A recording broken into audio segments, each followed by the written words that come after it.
একজন নারীর জন্য বিবাহের পরে সবচাইতে বর্ষার জায়গা হচ্ছে দুনিয়াতে তার স্বামী।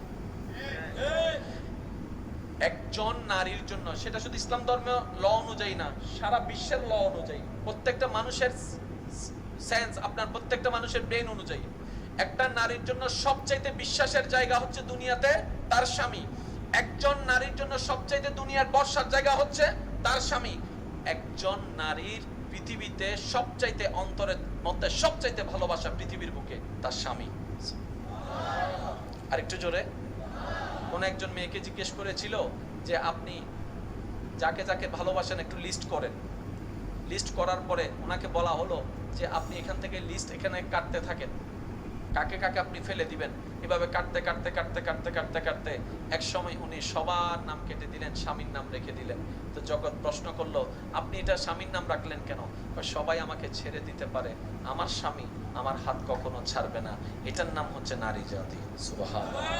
আপনি একটু খেয়াল করে দেখেন না, আপনি আমি নিজের এলাকা ছেড়ে যদি কোথাও যাই, 3-4 দিন পরে কিন্তু আর ভালো লাগে না। কথা বলেন।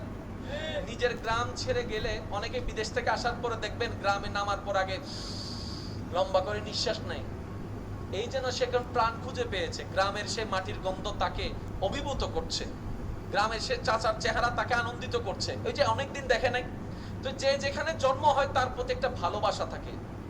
আমাদের মা বোনদেরকে দেখেন, যেখানে জন্ম হয়েছে, যেখানে ছোটবেলা থেকে বড় হয়েছে, যে উঠানে খেলেছে, যে ঘর ছেড়েছে, যে ঘরে খেলেছে, যে ঘরে থেকেছে, যে পরিবারে বড় হয়েছে, হঠাৎ করে একটা প্রস্তাব আসলো, অচেনা এক পরিবারের মধ্যে চলে যাচ্ছে, অচেনা একটা পরিবারের মধ্যে চলে যাচ্ছে, অচেনা এক সমাজে চলে যাচ্ছে। জীবনও কোনোদিন থাকে নাই সেই ঘরে, ওই ঘরে চলে যাচ্ছে।